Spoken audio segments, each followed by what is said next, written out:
Bueno, pues Agustín, muchísimas gracias por estar con nosotros aquí en este canal de orientación laboral, de motivación, de liderazgo, de felicidad, de todos estos temas que ya sabes que a mí me apasionan tanto.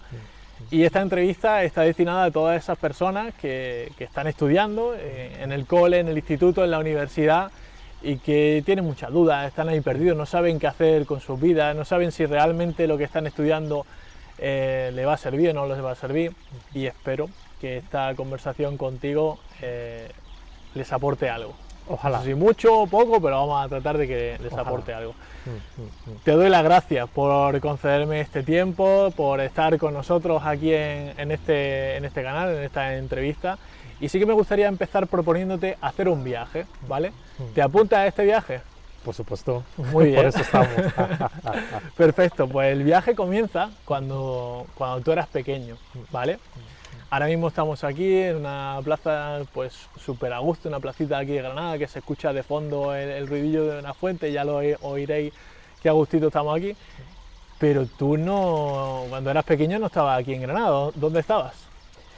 Pues yo nací en un pueblo pequeñito de Senegal, Uh-huh. sí, que se llama Mboyeen, pequeñito pero súper bonito, porque tenemos una costa, unas playas preciosas, tenemos como una pequeña laguna, un mar pequeño, y de hecho, de lo bonito que está aquello, ahí en la ribera de ese océano, vivían los franceses, los antiguos colonos, que donde eligieron para vivir. Prácticamente venían los fines de semana, no vivían ahí precisamente porque estaban en Dakar para el tema de la administración y demás, pero los fines de semana venían ahí para descansar, relajarse, para disfrutar de la playa, ¿no? En la costa. Efectivamente. Y en ese entorno bonito es donde me crié. Y bueno, no es parecido a esto, pero la belleza sí que es semejante. Yo me gustaría proponerte que viajase a través de tus recuerdos a ese momento en el que eras pequeño. Tú y yo nos conocemos ya desde hace tiempo y ya hemos hablado de todas estas cosas muchas veces, pero la gente que nos está viendo no lo sabe. Entonces me gustaría que les contases cómo era ese Agustín de pequeño, qué hacía, que estaba con su familia, estaba con más gente en su entorno, cómo era tu día a día. Pues el Agustín de pequeño era un poco travesío, Ajá. las cosas como son. Pero muy feliz con nuestra banda, porque en aquella época no había muchas televisores, no había tampoco las redes sociales que tenemos hoy en día. Entonces lo que se daba es la pandilla de amigos, jugar en la calle, ir a la playa y tal, la gamberrada, cosas así y tal. Y la verdad que éramos súper felices. Éramos prácticamente toda la pandilla, el pueblo en sí, éramos gente más o menos lo que se puede llamar ahora pobreza económica, que entonces ni siquiera lo entendíamos. No sabías ni lo que era. Efectivamente, porque éramos felices y teníamos lo que necesitábamos para vivir. La pobreza igual lo empezamos a sentir cuando ya pudimos comparar con otra gente que igual tenían materiales que a lo mejor nuestros padres no nos los querían comprar. Pero eso llegó un poco ya creo que a los 12 años, por ahí y tal y cual. Vale. Pero antes éramos súper felices con nuestra pandilla, y luego la sociedad aquel estaba conformado de tal forma que prácticamente todo lo compartíamos. La educación también nuestros padres lo compartían. Si yo hacía una travesura, un padre de cualquier de los amigos tenía la responsabilidad de reponerte en tu sitio. Era como una educación colectiva. Eso no tiene nada que ver con la educación escolar que también teníamos, porque como te comenté en alguna conversación que tuvimos, en mi pueblo ya el tema de la escuela lo llevaban las agustinas. Las monjas agustinas, que eran misioneras francesas. Ellas gestionaban el colegio, ¿no? El que había allí. Efectivamente. Y además mi pueblo en ese aspecto es muy curioso, porque Senegal es un país que tiene un 95% de musulmanes, y solamente el 5% son cristianos. Y en mi pueblo era todo lo contrario. En mi pueblo el 95% eran cristianos y el 5% eran musulmanes. Era súper peculiar, por la influencia tan grande que tenían las misioneras ahí. Porque no solamente llevaban el tema educativo, también el dispensario y tal y cual. Y ya, pues mientras vamos conversando, iré desgranando un poco por qué esa introducción con las monjas agustinas. Muy bien. Oye, ¿suponía un problema para relacionarte con los municipios, con los pueblos cercanos, el tema de la religión? Que en tu municipio fuese mayoría de religión cristiana y en los otros, y en Dakar y en el resto fuese la mayoría musulmana. No, para nada. Además, prácticamente los pueblos que éramos de la costa había una presencia cristiana súper fuerte. Eso era así, porque bueno, los misioneros llegaron por la costa y era esa parte que era la más fácil de evangelizar, ¿no? Pero aún así, incluso si te adentras, tampoco en Senegal nunca ha habido esos conflictos que podemos oír igual en otras partes. ¿Por qué? Porque la sociedad senegalesa, africana, negra por lo general, pero la senegalesa en particular, el hecho religioso es como secundario. El hecho familiar prevalece. Va primero, la familia lo primero. Efectivamente. Entonces, como en la mayoría de las familias hay animistas que siguen practicando la religión tradicional, hay musulmanes y luego hay cristianos. Entonces, como es la familia que prevalece, en las fiestas musulmanas, pues nos juntamos todos, las católicas igual, la musulmana igual. Y eso hace que haya un diálogo natural, que haya una convivencia normal y natural. O sea, Senegal, yo creo que nunca hemos necesitado ese diálogo interreligioso que tanto se habla de vez en cuando, nunca. Porque eso se ha hecho naturalmente, por la composición social que tenía aquella sociedad, ¿no? Y eso la verdad que lo hace también muy bonito y muy enriquecedor, porque de las otras también aprendes mucho. ¿Tú crees que hay diferentes razas en el mundo o que hay solamente una raza y es la raza humana? ¿Cómo lo ves tú? La raza humana, desgraciadamente, pues, bueno, en el siglo, bueno, no me voy a aventurar pero sí, el tema de raza se ha inventado igual para segregar, ¿no? Pero la raza humana es la única que hay. Luego hay diferentes tonos de piel, pero el marrón es el predeterminante. Luego hay marrón más oscuro y marrón más claro, pero por eso lo de esa gorra, el marrón, ¿no? Porque creo sinceramente que la raza es única, es la raza humana. Desgraciadamente, por igual intereses personales o geoestratégicas, pues ese componente diferencial se ha hecho más aguda, pero se ha hecho a propósito, ¿no? A ese Agustín que era pequeño todavía no le interesaban mucho las diferencias sociales, los problemas que había en la sociedad, el meterse en política o el meterse en debate a aportar algo, ¿no? o a luchar para que fuese la situación un poco más justa, ¿no? Ese Agustín de pequeño estaba preocupado simplemente por jugar su día a día. Efectivamente, por jugar y por ver a los demás feliz, ¿sabes? Porque yo desde pequeño siempre he relacionado, no sé por qué, pero siempre he relacionado mi felicidad a la felicidad de los demás, de los que componen mi entorno más cercano, ¿sabes? Y yo lo único que me importaba es ser feliz, jugar y hacer feliz a los que están cerca de mí. ¿Y en el colegio qué asignatura era la que más disfrutabas de todas las que había? ¿Qué asignatura? Igual las asignaturas que tenían que ver con la belleza, ¿no? Todo lo que tenían que ver con la belleza, lo artesano, lo manual, cosas así. Aunque no era muy bueno en esas materias, pero sí ese instinto creativo y tal, y ver el producto final, ¿no? de lo que tú has creado, eso lo disfrutaba mucho. Y la matemática también, Es curioso, pero sí. Y en esa etapa escolar, ¿las monjas os preguntaron alguna vez, chicos, qué queréis ser de mayor? ¿Os lo preguntaron alguna vez? Por supuesto, sí. Sí, además siempre. ¿Y qué decían tus compañeros de clase? Es muy curioso, pero la mayoría de la clase, la inmensa mayoría abrumador, querían ser o cura o monja. O sea, los chicos querían ser curas y las chicas monjas. La inmensa mayoría. Había excepciones súper pocas.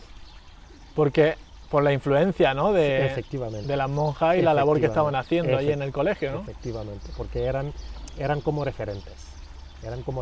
Porque en aquella época, aparte, bueno, ir a la playa y ahí hacer gamberadas un poco fuera del pueblo, todas las actividades se centraban en torno de la misión, que estaba prácticamente en el centro del pueblo. Teníamos la iglesia, la casa donde vivían la monja y la escuela y el dispensario. Entonces todo estaba así como en una plaza mucho más grande que esta, muchísimo más grande, porque en medio teníamos el campo de fútbol también. Pero ¿había bares o discotecas? No, en mi pueblo no. No había ni bares ni discotecas, No, con lo cual en mi pueblo no. Habría pocas televisiones donde se verían partidos de fútbol, ¿no? Había algo que se podía llamar podía llamar bar, pero ahí iban la gente mayor, la gente con una edad, ¿sabes? No los niños. De hecho, los niños no. O sea, y televisores había poca. Yo te estoy hablando de los años 70. Había muy poca. Es verdad que mi pueblo en ese aspecto es muy peculiar, porque la mayoría de los pueblos en Senegal se empezaron a electrificar muy tarde, pero el mío en el 76 ya empezaron a electrificar en Senegal. ¿Por qué? Porque como los europeos tenían sus casas al lado de la playa, necesitaban luz eléctrica, claro. No podían cruzar al pueblo con los cables de la luz eléctrica, dejándola oscura y ir a iluminar aquello. Entonces, pues eso hizo que en mi pueblo es de los pequeños pueblos que tuvieron luz, o sea, con muchísima antelación. Teníamos porque luz. Estaba en el camino, ¿no? De paso a las casas de esta gente. Estaba la carretera principal, estaba el pueblo y tenía que cruzar el pueblo para ir a la playa. Entonces, ya muy pronto hemos tenido luz, electricidad, y luego había un cine. En la misma misión había un cine. Había cine, o sea, y luego agua corriente y tal, cosa que en la inmensa mayoría de los pueblos africanos no había. Oye, ¿tu familia en qué trabajaba? ¿La gente de tu entorno? Mi padre era campesino. ¿Trabajaba el campo? Sí. Y mi madre trabajó en la misión, porque ahí está la misión de mi pueblo, pero luego estaba a 5 kilómetros más o menos lo que es uno de los primeros seminarios de Senegal, uno de los primeros seminarios menores de Senegal. Entonces necesitaban también espacios y tal, y de vez en cuando mi padre trabajaba ahí con ellos. ¿Y no trabajaba al estar cerca de la costa, no se metía en el tema de la pesca y todo esto? ¿Qué va? Y es que ahí, bueno, nosotros íbamos al mar, íbamos a pescar y tal, en plan individual, pero eso no es un trabajo. Yo creo que en aquella época había solamente una familia que tenía así como lo que se podría llamar como red artesanal grande para pescar, pero todo el pueblo se dedicaba a la agricultura.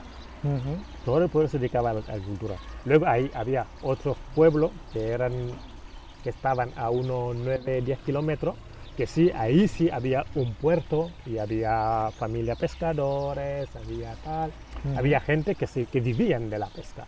Pero en el pueblo nuestro era un pueblo de agricultores. ¿Qué se cultivaba? ¿Se cultivaba cereal, de trigo o arroz? Trigo no, arroz y mijo. Arroz y mijo. Arroz y mijo. Y Y luego mijo. de verduras o de De fruta. y es curioso porque el arroz, el mijo, todas esas cosas, normalmente lo cultivan los hombres, los varones van a los campos que están un poco alejados y luego las mujeres que se dedican a criar a los chavales y demás, tenían como jardines más cercanos de las concesiones y ahí es donde cultivan la verdura, pero todo tipo de verdura. Pero eso era las mujeres que se dedicaban a eso. Los hombres iban al campo que era muchísimo más lejos y se tiraban ahí todo el día ahí en el campo y volvían, se iban por la mañana y volvían por la tarde. O sea, que tú a tu padre lo veías cuando volvía, ¿no? Es que, en mi caso personal, mi padre no lo conocí. Y mi padre falleció cuando mi madre estaba embarazada de 6 meses. Entonces mi padre no lo conocí. Pero bueno, tenía mis hermanos mayores. De hecho, mi hermano mayor es el que ejerció como de padre para los demás hermanos y tal y cual. Y es el que tenía yo como referencia, ¿no? ¿Cuántos hermanos sois? Somos 9. 9 hermanos. 5 varones y 4 mujeres. Wow. 9, somos 9. Sí, sí. Muchos, ¿no? Era la esa moda, época ¿no? era lo normal. En esa época era lo normal. Muchas peñas dicen que no, porque entonces no había tele. Bueno, también. Pero también es cierto que para cultivar los campos necesitaba mano de obra. Y una familia cuanto más numerosa, más era rica materialmente y socialmente. De hecho, la familia que eran a lo mejor 1 o 2, en un momento de la temporada, todos los demás tenían que acudir para ayudarle a los trabajos de los campos y demás y tal. Porque también en ese aspecto sí había una solidaridad súper buena. ¿Tú llegaste a trabajar en el campo? Sí, de pequeño, pero yo creo que hasta los 14 años me parece. Pero no, lo que es trabajar, yo más que nada es un follonar. Porque yo, o sea, me llevaba a lo mejor la comida a mediodía, le llevaba las comidas y tal, y ya me puse ahí una pequeña parcela para que yo trabajara ahí, pero en realidad hacía muy poco. Bueno, pero tuviste un primer acercamiento a lo importante que es la naturaleza, No, los sí, cultivos, desde ¿no? luego, Los huertos y todas desde esas luego, cosas, ¿no? Desde luego. No, nos criamos en ese ambiente, desde luego. Sí.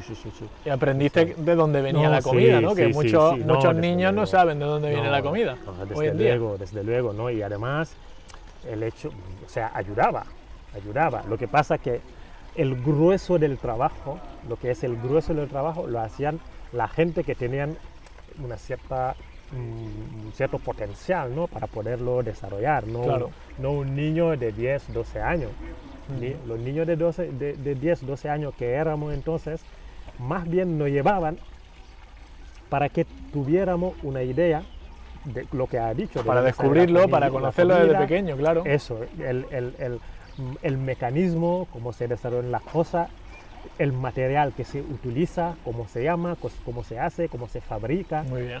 Toda esa técnica era el momento de inculcarte toda esa ciencia, ¿no? Es, la ciencia de la tierra. Entonces tú crecías empapándote de esa realidad y además con el amor a la tierra. Y eso era la idea de llevar a los niños a los campos. Hoy en día mucha gente machaca mucho con el trabajo infantil, ¿no? El trabajo infantil y la esclavitud infantil. Yo entiendo que el trabajo del niño tiene que ser jugar, claro, y estudiar. Y el juego de la persona mayor tiene que ser trabajar, ¿no? Si lo podemos ver en ese aspecto. Pero es verdad que en esa época de tu vida, que uno es más esponja, que más puedes empapar, es crucial que te inculquen ciertos valores. Entonces, eso entraba dentro de esa técnica de transmisión de valores.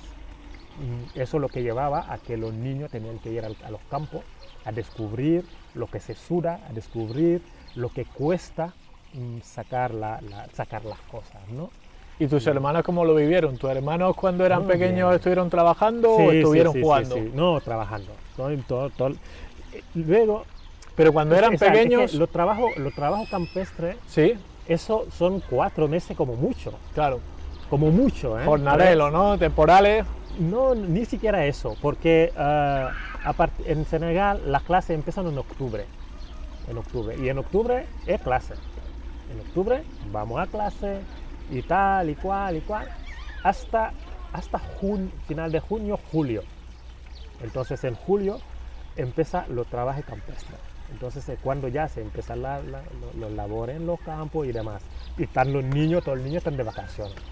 Entonces es también otra forma de que no estén en la calle gambereando, ¿sabes? Es otra forma de que ellos muy importante. Efectivamente estén participando en la vida activa de la familia y de la sociedad, ¿no? Pero ya te digo, a partir de octubre hasta julio es clase, las vacaciones que hay, es jugar tal y cual, más o menos igual como aquí y demás, ¿sabes?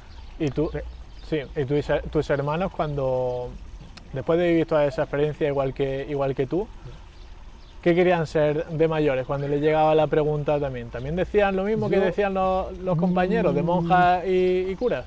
Fíjate, mis hermanos, además es muy gracioso, porque en su clase, mis hermanos y un amigo más son lo único, y la clase ahí son 40 personas para arriba, son lo único que dijeron que querían ser padres de familia y que querían ser maestros de escuela. Mis hermanos y un amigo más, pero todos los demás de la clase, pero ninguno de ellos hoy por hoy ha salido cura ni nada de eso, ¿sabes? O sea que su sueño, su objetivo, su esperanza en la vida era esa, ¿no? Mis hermanos sí que desde pequeño lo tenían claro lo que querían ser, y hoy por hoy son profesores. Hoy por hoy son profesores de universidad. O sea que lo han conseguido. Sí. Hoy por hoy son profesores de universidad. Pero sí, lo demás, porque bueno, ya tenía el referente, ¿no? Que era la monja y el cura del pueblo y tal y cual. Y bueno, prácticamente todo el mundo quería ser como él. ¿Y tú por qué querías ser como las monjas? ¿Por qué querías ser cura y por qué te gustaba tanto eso? Yo, yo es que siempre he estado muy ligado a la comunidad. Muy ligado, porque cuando falleció mi padre, las monjas se hicieron prácticamente cargo de la familia, parte en apoyar a mi madre y todo eso. Y había una monja que se llama Sœur Alain, que era particularmente a mí,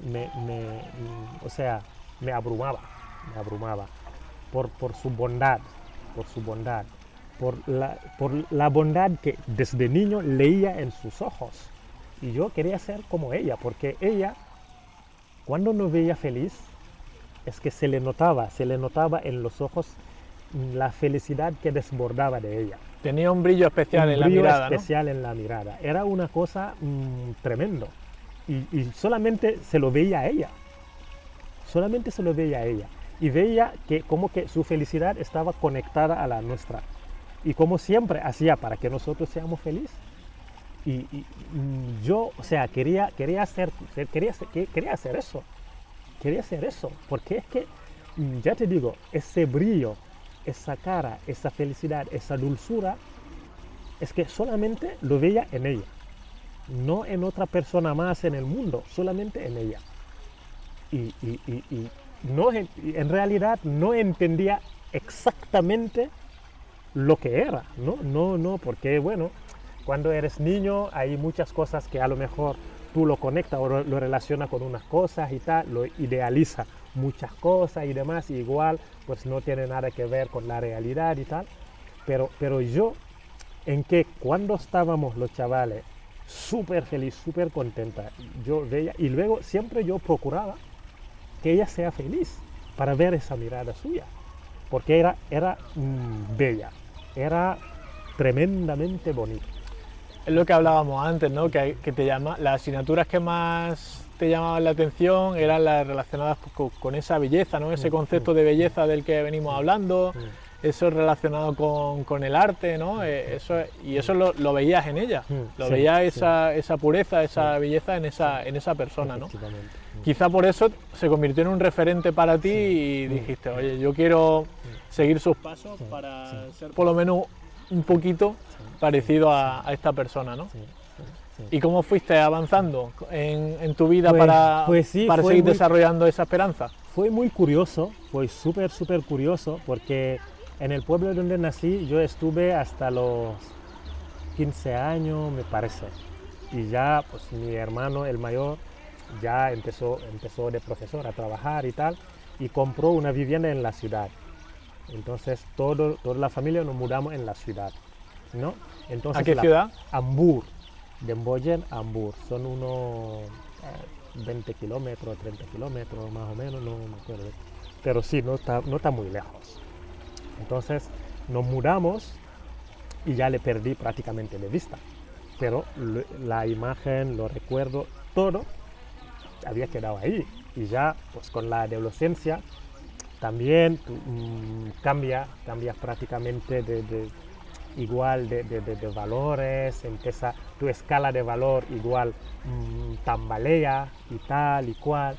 Y en Mur los primeros años eché mucho de menos aquella vivencia del pueblo, le eché muchísimo, muchísimo, muchísimo de menos. Pero ya luego empecé a entrar en otro campo, en otras actividades y tal, también por el cambio de estación, ¿no? El cambio de edad, ¿no? Ya empecé a ver otras cosas y tal. Y luego dejé de estudiar. Yo dejé de estudiar muy pronto, muy pronto. Y ¿A qué edad dejaste de estudiar? yo creo que a los 17 me parece, justo por el bachiller, bueno, antes del bachiller. A los 17 A años los 17. dejaste de estudiar. Sí. ¿Por qué dejaste de estudiar? No, porque yo me enfermaba. Una cosa muy curiosa, pero me enfermaba, faltaba mucho a clase y tal. Y ya pues mi madre pensó que igual mi enfermedad estaba relacionado con lo estudio y tal, no lo sabía muy bien. Me hicieron un montón de pruebas, tampoco vieron nada claro y tal. Y por prudencia me dijo, mira,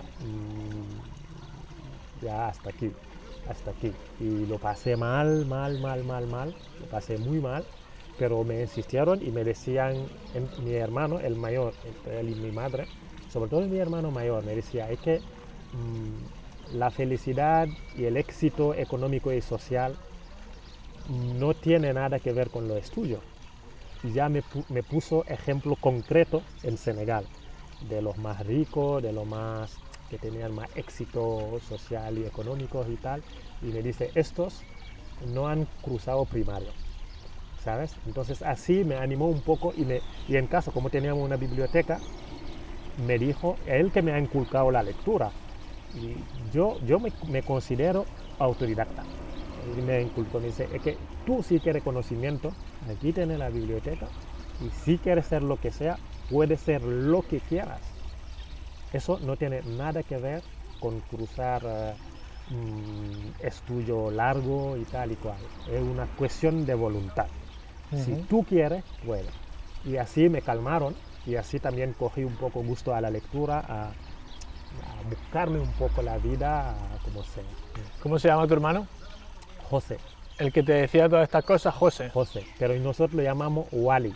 Wally, Wally. como el de los libros. Los libros esos que hay Y. que buscar a Wally. ¿Dónde está Wally? ¿Sabes lo que te digo o no? No, pero se pronuncia Wally. Ah, Wally. La A, O Wally. no, Wally. W, W, A con acento, sí, L, Y, Wally. Wally. Wally. Eso. Pues grandes consejos, sabias palabras las que te decía tu hermano. No, porque- era además un gran educador. De hecho, era de los mejores educadores del departamento. Y además, reconocido, ¿no? Oficialmente. Un Y- gran educador. Importante también que tú le hiciste caso, ¿no? Que dijiste, Sí, hombre, pero si no quiero fue aprender fácil, ¿eh? las No. cosas en los libros estarán. Pero no fue fácil hacerle caso. Tuvo que ponerse más, ¿sabes? ¿Por qué? ¿Porque tú te habías dado por vencido o No, qué? porque yo creo que soy un poco cabezón. Yo me monto mi película y es muy difícil sacarme de ahí. Es muy difícil sacarme de ahí. Tuvo que aplicarse a fondo, ¿sabes? A fondo para decirme 4 cosas clave que me enfadaron un montón, muchísimo, pero que me hicieron espabilar. Yo, lo que me dijo no lo voy a repetir aquí delante de la cámara, desde luego. Pero sí, 4 cosas bien dichas. Me cabreé, le dejé de hablar un tiempo, cabreado, cabreadísimo, pero aquello me espabiló como nada en el mundo, como nada. Por eso te digo, como educador, es la caña, es la leche. Te ayudó a descubrir pues las claves de la vida, ¿no? De desarrollarse como persona, de cómo avanzar en los conocimientos, conseguir desarrollar un trabajo, ¿no? Desde luego. Sí. Yo creo que es importante el ser agradecido con las personas que nos ayudan en nuestra vida. Si tu hermano pudiera ver esta entrevista, ¿le daría las gracias de alguna manera o él ya lo sabe? No, yo creo que... no sé si lo sabe, ¿eh? No sé si lo sabe. Yo suelo ser un poco corto a la hora de igual mostrar mis sentimientos. Introvertido, tímido, ¿no? Sí. Es verdad que igual con algunos gestos que he tenido hacia ellas y tal, yo creo que sí. Yo creo que lo sabe. Hombre, que y además cada 2 por 3 yo lo agradezco. O sea, yo lo agradezco. Además estamos en contacto por WhatsApp, tal y cual. Y sí, yo se lo agradezco. Yo creo que es muy importante aprender a dar las gracias a las personas que te ayudan en la vida, porque gracias a esas personas conseguimos avanzar, conseguimos mejorar y conseguimos alcanzar los objetivos y los sueños que nos proponemos. No, es fundamental. Seguimos avanzando en este viaje, Agustín, y llegamos a esa etapa en la que tú has dejado los estudios, en las que ¿qué pensabas, qué planteabas tú ahora en la vida? Decía, pues yo me tengo que poner a trabajar o ¿qué voy a hacer con mi vida? ¿Qué pensabas en ese momento? Yo tenía claro que tenía que tener riqueza material para poder lograr mi sueño, porque yo quería ayudar, yo quería ver a la gente feliz. Ese era tu objetivo, tu propósito, tu sueño era ayudar a otra gente. Sí, es que lo tenía súper claro. Eso yo creo que me ha acompañado desde niño, desde muy pequeño. Y ya eso, porque cada uno de alguna forma igual tiene unos dones, lo puede reconocer o no. La gente lo puede reconocer en ti y decírtelo para que tú lo puedas desarrollar. Entonces en ese aspecto, también muy joven, ya empecé a juntar a gente y tal y organizar cosas. Cosas así, no sé cómo me salía, pero tenía un poco esa facilidad. De hecho, en Bur, en la ciudad esa que te comenté, donde nos mudamos, a los 20 y algo años, 20 y poco, organicé un festival nacional de baile y tal, que junté, entonces habían 8 regiones en Senegal, junté jóvenes de 8 regiones en mi pueblo, buscándome la vida para alojarles, darle comida durante 3 días. Wow. O sea, una locura, una auténtica locura. Yo me acuerdo en aquella época y traer gente famosa de Dakar, de la capital, ¿sabes? Yo me acuerdo de aquella época, pasaba así con la peña y de repente hacía así y veía todo el mundo hablando sobre vosotros, ¿no? Por el impacto que aquello tuvo. De hecho, hoy en día hay cantantes súper famosos en Senegal, súper famosos en Senegal y en Francia, porque llenan estadios en Francia, que salieron, que se hicieron a conocer a raíz de ese festival. ¡Ole! Sí. ¡Qué bueno! Sí. No, fue una pasada. Fue una auténtica pasada. Y ya te digo. ¿Y por qué decidiste organizar ese festival? ¿Qué te movió a hacerlo? Mira, fíjate, era súper curioso. Yo tenía esa capacidad, ¿no?, de juntar a la peña y tal y cual. Y de repente nos vino un muchacho de otra región que ya había oído hablar, que en su región se había hecho una cosa muy parecida. Y no lo explicó y tal, nos metió un poco en el rollo, ¿no? En el rollo. Y aquello me gustó porque yo pensaba que, mira, eso si lo logramos, primero ya tenemos acceso a todos los medios de comunicación y después podríamos organizar cualquier cosa y eso podría ser una forma de ganarse la vida.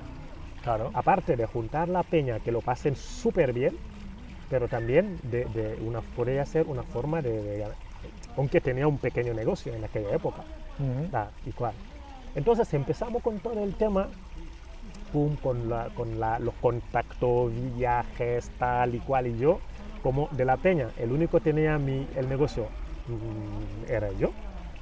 Soy del grupo, era el único que tenía ingresos. Entonces empecé a invertir, a poner pasta. ¿Pero cuál era el negocio que tú estabas llevando para adelante? Una tienda. Tenía una tienda de y barrio. aparte organizaba este festival. Efectivamente, una tienda de barrio que me iba bastante bien. ¿Y en esa tienda qué vendías? Un poco de todo, alimentación, droguería, un poco de todo. De las cosas que la gente normal de las casas necesitaba. Alimentación, de todo. O sea que en ese momento en el que dejas los estudios, te espabilaste y dijiste, oye, yo necesito generar ingresos. Cuando dejé los estudios, mi hermano abrió una tienda y me puso ahí junto, me parece que fue como una empresa conjunta con otros amigos suyos, ¿Sí? 3 amigos, porque cada amigo puso un hermano.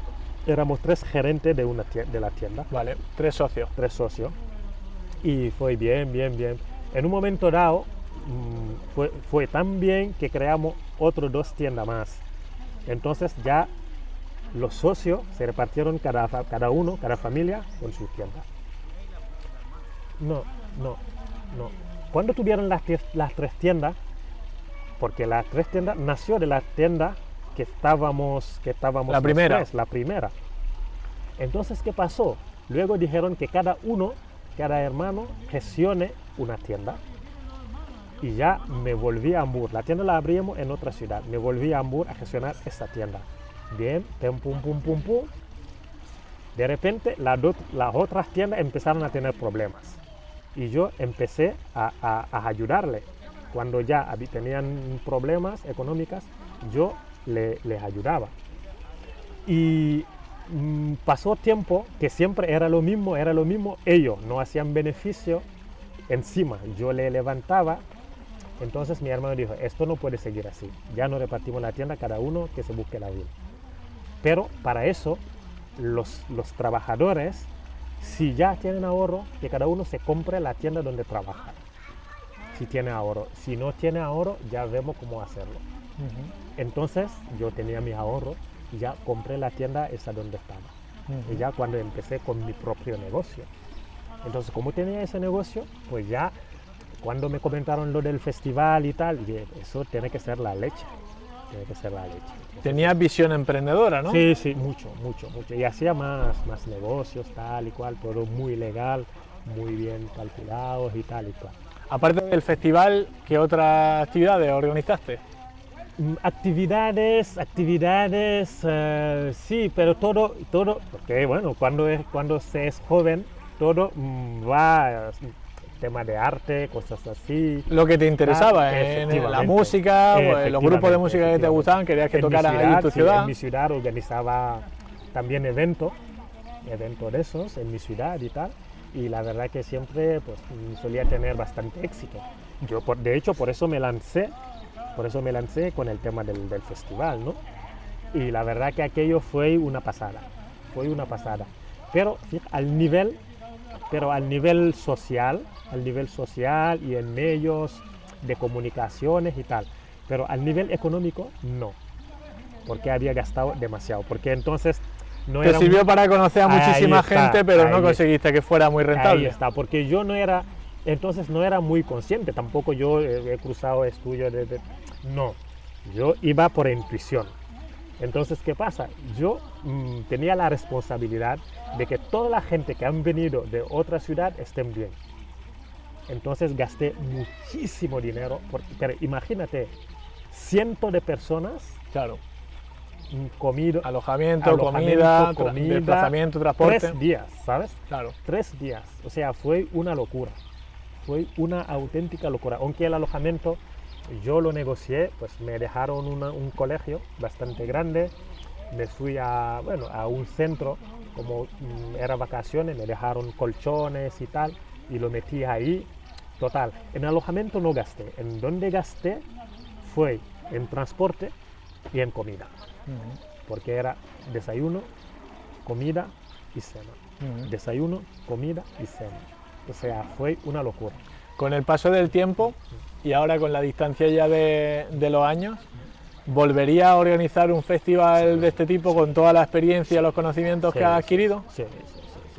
Y yo creo que de hecho, no son festivales, pero aquí en Granada yo junté aquí porque ya en un momento era el presidente de la Asociación de Senegaleses Católicos en España. Entonces, ¿qué año fue? Hace como unos 7 años para atrás, me parece. Yo junté todos los católicos senegaleses de España, aquí en Granada, y tuvimos en el ayuntamiento, hicimos ahí un concierto, luego cantamos en la catedral, y eso lo organicé 2 veces. La primera vez lo hice en Lo Marista, la segunda vez la hicimos en el ayuntamiento, coincidió con el Festival de Música de Granada. Muy bien.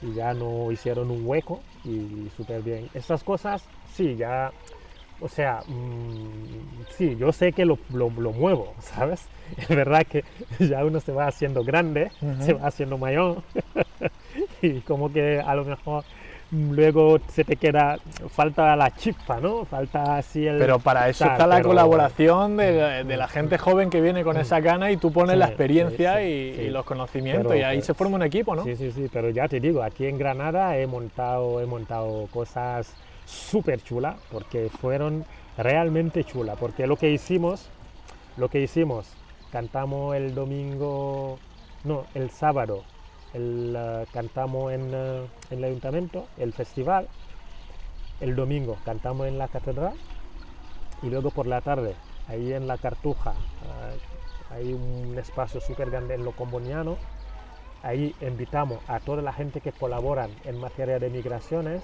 asociaciones, ONGs que colaboran ayudando a migrantes, le invitamos para agradecimiento de toda la labor que están haciendo, y hicimos un arroz senegalés. Qué con bueno. Tambores, con convivencia, ¿no? Una convivencia espectacular. Sí. Yo creo que aporta mucho a nivel cultural, la música siempre, diferentes culturas, diferentes músicas, ahí se vive una magia de sinergia y gente que se conoce, que comparte todo eso, y eso se disfruta mucho, ¿eh? Aquello fue muy bonito, aquello fue súper bonito. De hecho, me siguen preguntando, ¿cuándo vamos a volver a hacer una? Pero lo que pasa es que termina reventado. Claro. Porque aquí en Granada el alojamiento no es como en Senegal, ¿no? Aquí lo que hice, bueno, pillé unos cuantos colegios mayores, como estaban de vacaciones, me cedieron espacio y tal, y luego una congregación, los combonianos también, me cedieron un espacio, pero los senegaleses, en muchos aspectos somos muy informales, porque esa vivencia familiar cercana que, bueno, tú vas en casa de Jorge sin haberlo llamado, tú vas de repente ahí, porque claro, esas cosas que se hacen así tal, espontáneas, seguimos teniendo esa chispa. Entonces, ¿qué pasó? Que hubo gente, me parece que 10 personas que vinieron antes de los eventos, y no se les esperaba, y aparecieron, hola, ¿qué tal? Ahí está, y yo lo tuve que alojar en casa. Yo dormí en una silla, literalmente, en una silla toda la noche. Con tal de que ellos pudieran dormir en una cama. Efectivamente, le repartí en las habitaciones, en las camas y tal, y fue duro también, claro. Fue duro, y sabiendo lo que me esperaba el día siguiente, ¿sabes? Porque el día siguiente tenía toda la movida. Claro. O sea, termina reventado. Pero merece la pena, ¿no? Efectivamente, pero con esa alegría de ver a la gente feliz, porque es que veía a la gente cómo lo disfrutaba. Lo pasaron en grande, porque la verdad que estaba bastante bien organizado. Comida, alojamiento, aparte, bueno, el follón que crearon en llegar antes, pero ellos ni siquiera se dieron cuenta que yo dormía en la silla. Ni siquiera, porque a todo lo incomodé súper bien, y ya cuando yo estaba preparando cosas, ellos se quedaron fritos mucho antes, ¿sabes? En la mañana les desperté y tal, y ya, sí. Pero sí, mereció la pena. ¿Te gustaría en los próximos años volver a organizar algo similar con un equipo de trabajo que te ayude? Yo es que ya tengo algo. Lo que pasa que ¿Ya lo estás organizando? es que me lo han encaquetado. Ah, vale. Pero lo que pasa que ahora va a ser en Valladolid. Vale. Y estoy un poco preocupado porque en Valladolid no controlo. Granada controlo bastante porque conozco a peñas y tal y cual. Y igual pues aquí no me cuesta tanto. En Valladolid tengo esa pequeña preocupación. A ver cómo hacer que sea súper chulo, que la gente lo pase en grande y que lo disfrutemos. Así que ya sabes, yo te ficho fijo. Por supuesto, ¿sabes? cuenta conmigo para lo que necesites. Sí, Además, sí. tengo amigos allí en Valladolid y podemos apoyarte y aportar lo que necesites. Sí. Oye, va pasando el tiempo, seguimos avanzando en este viaje, ya nos encontramos cerca de la etapa actual. Cuéntale a las personas que están viendo esta entrevista por qué estás aquí en Granada y a qué te dedicas. Bueno, porque estoy aquí en Granada por casualidad, por pura providencia, porque yo cuando venía a España tenía previsto ir a Navarra. Al final, pues había empezado a hacer los trámites para mi regularidad aquí en España, tenía los trámites en curso y me quedé para seguirlos y ya me fui echando raíces. Ha sido pura y luego pues amistades y tal, y ya termina creando un entorno muy bonito que hace que tú te quieras quedar, y eso por lo que me he quedado aquí. Y yo empecé a trabajar en Cáritas, ahora mismo trabajo en Cáritas como técnico de encuadernación y ya llevo trabajando en Cáritas unos 18 años, 18 voy para 19 años trabajando en Cáritas.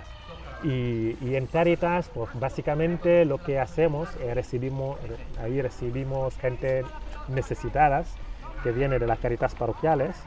Las Cáritas parroquiales le beca y le exige que tenga un cierto, tiene una compensación mientras viene ahí a echar una hora, porque eso les ayuda a volver a tener una disciplina de horario, una disciplina laboral y tal. Entonces básicamente es lo que hacemos en Cáritas. Normalmente solemos tener en torno a, ahora tengo un equipo de 10 chavales, bueno, chavales, la mayoría son mayor que yo, pero lo suelo llamar chavales. Y bueno, ya nos entretenemos mutuamente, ayudándoles un poco, porque muchos vienen también de familia un poco desestructuradas. Claro, entiendo. Incluso algunos vienen de la calle, o sea, ahí... ¿Sabes? O sea, en ese aspecto también es una felicidad, ¿no?